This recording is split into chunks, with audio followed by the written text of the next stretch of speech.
Desde NIC Argentina te presentamos Argentina en Internet. 35 años de la creación del dominio .ar. 35 artículos para encontrar algunas respuestas y multiplicar las preguntas. Nunca traicioné mi espíritu de jugadora que lo hace para divertirse. De Carolo Vázquez. Carolo Vázquez es gamer, publicitaria y conductora de TV. Nací en 1993 y mi primer contacto con la tecnología fue con una computadora que tenía Windows 95. A mis casi 29 años, aún conservo fresca la imagen del departamento donde vivía en aquella época y la computadora en una esquina, con el fondo de pantalla de Windows. En ese momento creo que la usaban mi vieja para trabajar y mi hermano. Mis papás y mi hermano resultaron bastante tecnológicos, al menos como usuarios. En esos tiempos iba al jardín. Después, en la primaria, comencé a visitar la casa de mis compañeros. Ninguno tenía computadora y yo sí. Era rarísimo el momento en que ellos venían a mi casa y preguntaban, ¿qué es esto? Amigarse con ese objeto extraño, invitándolos a jugar al solitario o al pinball que venía con Windows, dos clásicos del sistema operativo, y mi primer contacto con un jueguito. También éramos muy del Sega, el Family Game y otros juegos en la computadora. Recuerdo que un chico venía siempre a arreglarnos la computadora cuando algo fallaba y me traía juegos en CD, algo que me ayudó mucho a empezar a entenderla y manejarla de una forma más profesional. Hasta que para una Navidad, mi hermano ligó la PlayStation 1 y se nos explotó la cabeza. Jugábamos todos, mi mamá, mi papá, mi hermano y yo. Mi primer acercamiento con el FIFA, que en ese momento era FIFA 98, había sido con la PC que teníamos. Cuando llegó la Play, decidí empezar a jugarlo regularmente.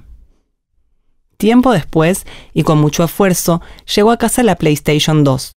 Todo era muy costoso y los juegos los comprábamos en Parque Rivadavia, a pesar del dilema moral entre los derechos de autor y el derecho a tener un jueguito.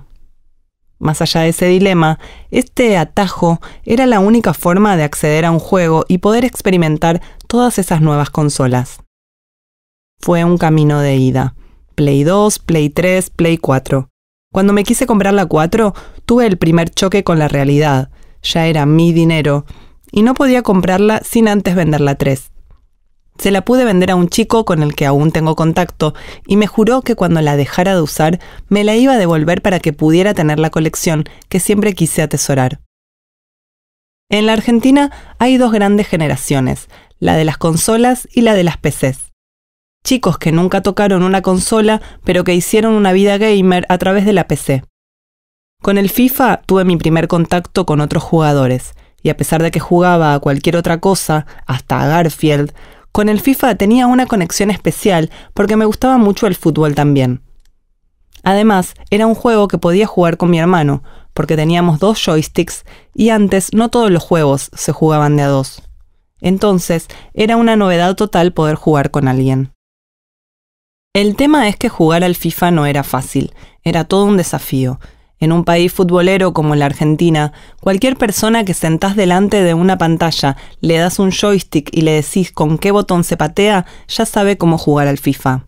Eso hace que nos resulte un juego fácil, sin importar si jugás bien o mal, más o menos sabés qué es lo que tenés que hacer. Pero si alguien viene a tu casa y vas a jugar un videojuego, jugamos un FIFA. El cambio real llegó con el online. Con la Play 3 ya podías conectar un cable de red a la consola, pero nadie entendía bien cómo funcionaba eso. Con la Play 4 se empezó a dar más. De todas maneras, yo ya jugaba en línea en la computadora, usaba mucho internet. Tuve mi cuenta de Facebook cuando nadie de mi colegio tenía una. Conocía cómo funcionaba ICQ, su funcionamiento, sus sonidos, porque mi hermano tenía. Tengo 29 años, era muy chica cuando existía ICQ y nunca tuve mi propia cuenta. Todo eso también era por mi hermano, porque lo veía a él con eso y le decía, haceme una cuenta, yo también quiero. Me acuerdo que había un programa en Magic Kids que se llamaba Zona Virtual. Estaban en internet y eran como los primeros streamers sin que nadie lo supiera, porque lo filmaban con una cámara, enfocaban el monitor y te mostraban un montón de cosas de internet y yo lo remiraba. También me metía en un montón de páginas de Harry Potter, que era lo que más me gustaba en aquel momento. Minijuegos, juegos online, no paraba. Internet era una fuente infinita de contenidos y cosas para hacer. Entonces llegó la Play 4 y la cosa se puso seria. De repente te encontrás jugando un partido de FIFA contra alguien que no sabes si está en Brasil, en Chile o dónde está. En esos tiempos empecé a trabajar y producir contenidos propios, a encontrar un camino de algo que quería hacer, pero no estaba muy segura de cómo hacerlo. Después de muchos años de éxito salió la Play 5 y mientras pensaba cómo comprarla, me escribió Sony para mandármela. Ese quiebre fue fundamental para dejar de pensarme como un proyecto o con el clásico síndrome de la impostora y entender que de repente tenía en mis manos un desafío, cierta influencia y una llegada que a una audiencia determinada le interesa, le importa lo que decís y eso que decís los influye. Por lo tanto, tenés un poder y tenés que decidir qué hacer con él y con qué propósito. Los videojuegos como puente para socializar y crear comunidades. El FIFA tiene un modo de juego que se llama Ultimate Team, donde creas tu propio equipo. Esa fue la clave para que muchos entendiéramos que del otro lado había una persona igual, con la que ibas a competir, armar equipos, intentar ganarle. Ya no se trataba de una máquina o una inteligencia artificial, sino de una persona real, con distintos sentimientos, diferentes a los tuyos, cuando le vas ganando, cuando estás perdiendo. La sangre corre a otra velocidad. Pero a pesar de que Ultimate Team me mostró la competencia real, nunca tuve una epifanía donde dijera, me quiero dedicar a esto de forma profesional. Nunca traicioné mi espíritu de jugadora que lo hace para divertirse. En paralelo a mi vida gamer, crecí, estudié y comencé a trabajar. Estudié publicidad y trabajé en agencias, donde empecé a entender y a consumir el lado comercial y profesional del mundo digital que antes solo conocía como una usuaria más y así interactuaba. Ya podía entender el potencial que tenía en muchos ámbitos. En ese universo de oportunidades aparecen los eSports, un mundo en el que me sentía a gusto porque era ese mundo de los juegos que tanto me atraía desde chica. Mi cabeza no paraba, pensaba y pensaba. Entonces hay personas que juegan, pero no juegan solo porque quieren ganar y sentirse que son los mejores en este juego. Quieren ganar plata, viajar por el mundo jugando a esto, pertenecer a un equipo. A esa altura, pensar que iba a dejar mi trabajo tradicional fue algo inevitable, predecible. Porque aunque el mundo de la publicidad es un ámbito lindo, creativo, que te desafía todos los días, en los eSports no solo encontré una manera de sentirme parte de una comunidad de gamers como yo, sino también de todo el universo que nació alrededor de los juegos y en especial el de los creadores de contenidos. Ese mundo era donde quería estar. En publicidad, mi trabajo consistía en crear contenidos creativos para marcas y empresas. Pero cuando volvía a mi casa, jugaba al FIFA para relajar un poco la intensidad laboral. Si no entendía algo o quería conocer nuevos trucos, iba a YouTube y siempre encontraba una solución. Pero también así conocí a muchos creadores de contenidos que la rompían.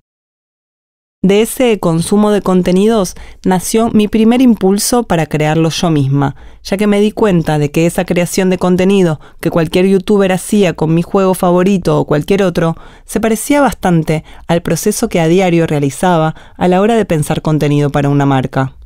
Pero en este caso era para mí, creando, cuidando y produciendo mis ideas para mis plataformas y mis futuras comunidades. Luego, Internet iba a comenzar a hacer su magia. Desde el primer día en que me senté a producir mi propio contenido, hace 4 años y medio, supe que iba a necesitar captar una audiencia interesada en lo que generaba. Me apoyé en las personas que conocía en Twitter, red en la que durante muchos años establecí vínculos con usuarios con quienes compartíamos los mismos intereses o actividades. Mi mente publicitaria no paraba y también necesitaba un título distinto para poder gustar y a su vez expresar todo lo que sentía que quería transmitir de mi experiencia como jugadora de FIFA. Cuando lancé mi primer video en YouTube, no esperaba nada diferente a lo que suele pasarle a muchos otros creadores de contenidos que trabajan durante 2 o 3 años para lograr un piso mínimo de audiencia y un poco más de tiempo para empezar a monetizar eso. Pero cuando publiqué el video, Pibas jugando al FIFA, el efecto fue instantáneo. 25.000 vistas en pocos días, notas en portales de noticias y viralización en otras redes sociales. ¿Qué era eso de chicas que juegan un jueguito que tradicionalmente es de hombres? Muchos no lo entendían, pero a muchas otras personas les empezó a gustar y se sintieron parte de una comunidad que las visibilizaba.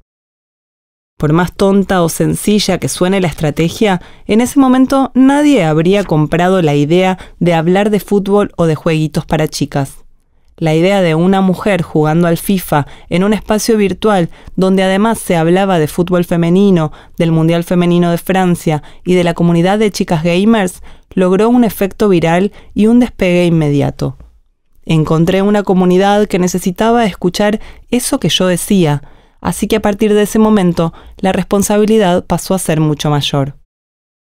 El rol como influencer y jugadora profesional de videojuegos. Convertirse en un agente de cambio. Perspectivas de Internet en la Argentina y el futuro de los gamers. ¿Por qué nace Piba jugando al FIFA? Cada vez que buscaba gente online para jugar un partido, eran todos varones.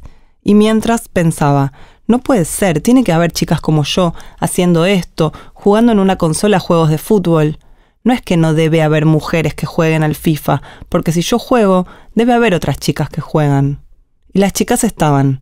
Lo que no había era un canal, un lugar de encuentro, algo que nos conectara para que pudiéramos conversar desde nuestra visión, tanto del juego como de la vida, y que esa pequeña comunidad creciera y convocara a otras chicas gamers. Pibas, adelante de todo en el título, fue clave, como muestra de ir al frente y para marcar esa diferencia de entrada, algo que conectó de inmediato con otras pibas y creció sin control mientras yo luchaba por aprender a editar videos, encontrar el tiempo para poder producir el contenido, los vivos, los gameplays. La agenda era cada día más estresante. En ese momento decidí renunciar a la agencia, crear full-time contenidos y seguir trabajando freelance para pagar los gastos, pero con el foco en el crecimiento de la comunidad. Nuevamente, Internet me iba a mostrar ese potencial que permitió primero que mi proyecto se convirtiera en realidad y luego que me conectara con las pibas que eran como yo, algo que siempre sentí que iba a suceder. Desde mucho antes de trabajar como creadora de contenidos, a mí Internet siempre me pareció fabuloso, porque vos ahí podés obtener un montón de cosas de otras personas y la gente puede obtener un montón de cosas de vos y en principio todo es gratuito. Es como un ida y vuelta de contenido e información constante, donde podés buscar algo y siempre vas a tener una persona dispuesta a explicártelo. Siempre lo sentí como propio y por eso también siempre me gustó tanto Internet. Incluso hoy en día me asombra cómo la consecuencia de ser parte de una comunidad masiva te convierte en alguien influyente de un día para el otro sin previo aviso, y de repente algo que decías con cierta inocencia y para unos pocos se transforma en una gran influencia para miles de personas que lo leen, debaten, critican o deciden tomarlo como una verdad absoluta. Sea como sea que lo tomen, le dan un valor a lo que yo digo o escribo. En ese momento tenés que tomar una decisión, porque podés ser un agente de cambio y movilizar cosas a tu alrededor para que sucedan eventos que resuelvan problemas o aporten soluciones, o podés caer en una trampa de tu propio ego, alimentado por los miles de seguidores que te festejan todo y que se vuelva algo tóxico. Y acá no culpo a Internet, sino a la sociedad. Internet, después de todo, muestra un reflejo de la sociedad, de lo que piensa, de lo que le generó el consumo intenso de redes sociales, las ansiedades o burbujas que transitan y validan como verdad única, donde una opinión es una declaración de guerra más que un punto de vista. Aunque tal vez sea un comentario que genuinamente no lastima a nadie, es algo que uno opina y hay gente que viene y te tira bronca encima.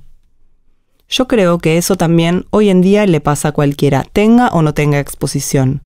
El tema es que cuando tenés exposición todo pesa mucho y cuando cae hace más ruido.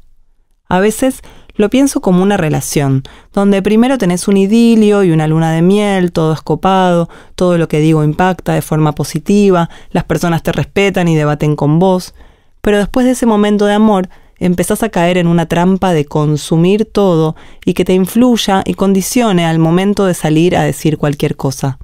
Porque te sentís condicionada, te debes a tu público. Si decidís ir por ese camino de vivir pendiente de las opiniones de los demás respecto a los contenidos que generás, en el corto plazo enloqueces. Ahí es donde tenés que pensar que sos la responsable de tu comunicación, pero no estar tan pendiente de lo que la gente te devuelve, sobre todo porque hay mucha gente anónima que descarga sus tensiones sobre vos y no podés estar absorbiendo permanentemente eso de toda la gente que tiene algo para decir, porque te termina haciendo mal. Durante mucho tiempo, en Internet y en el mundo en general, el gaming fue un nicho, quizás ahora se está abriendo cada vez más. Tuvo un tremendo impulso y apertura a partir de la pandemia.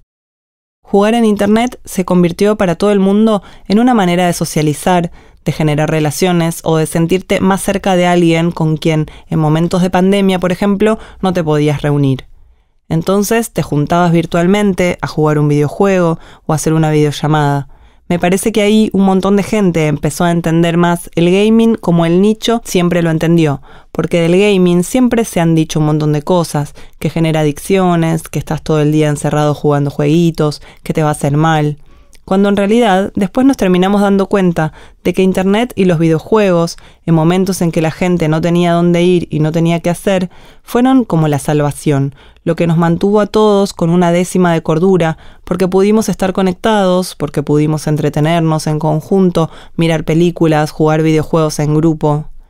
Entonces me parece que si bien todo el mundo decía qué bueno Internet, los videojuegos, a partir de la pandemia se empezó a ver lo valioso, útil y necesario que es.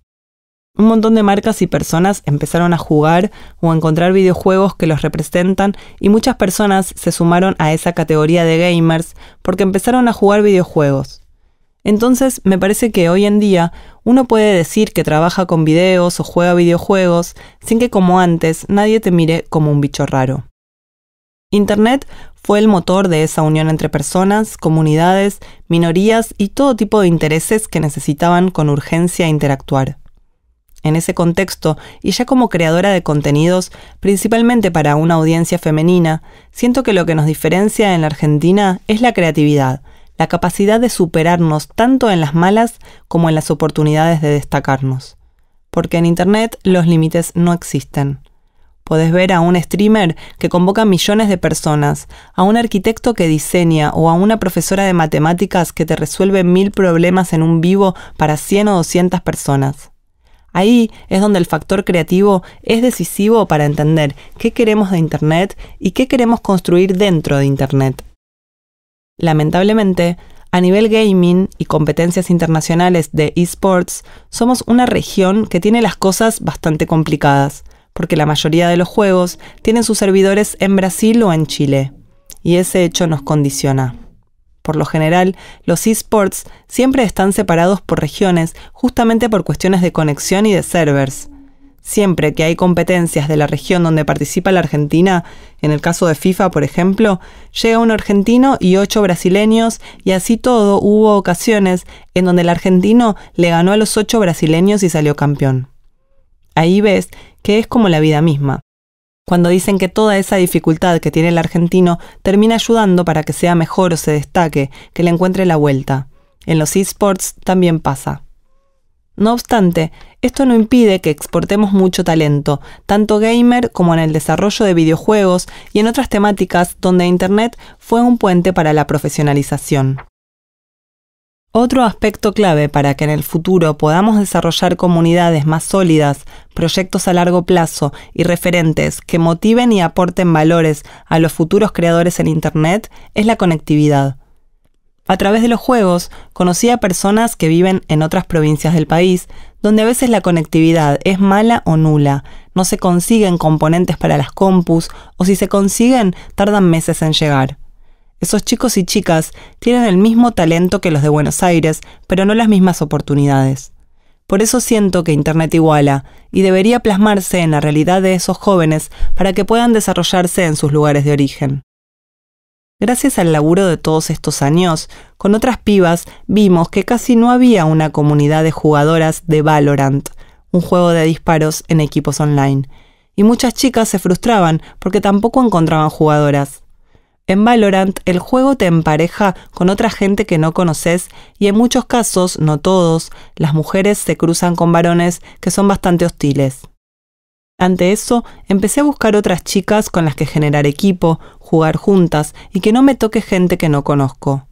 Así me encontré con otras chicas e Internet nos ayudó a formar ese equipo para jugar recreativamente.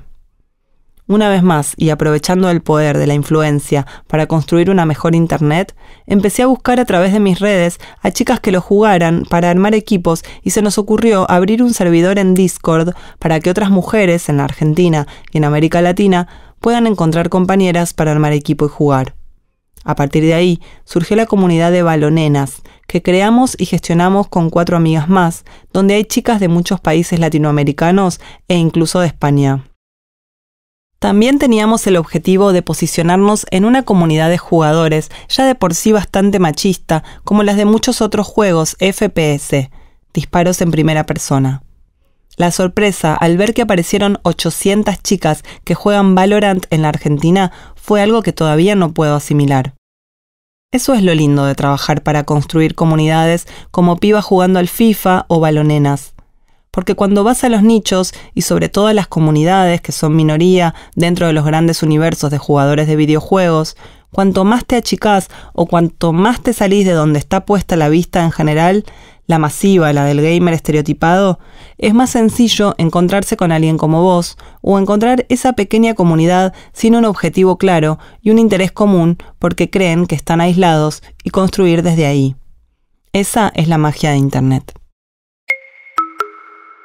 Carolina Vázquez, o Carolo Vázquez en el mundo de Internet, es gamer, publicitaria y conductora de TV.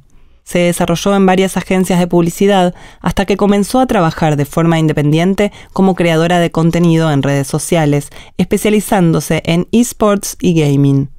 Se desempeña actualmente como embajadora de varias marcas, conductora de TV en DirecTV Sports y conductora de TLF Sports. También es caster de las competencias oficiales de eSports y videojuegos FIFA.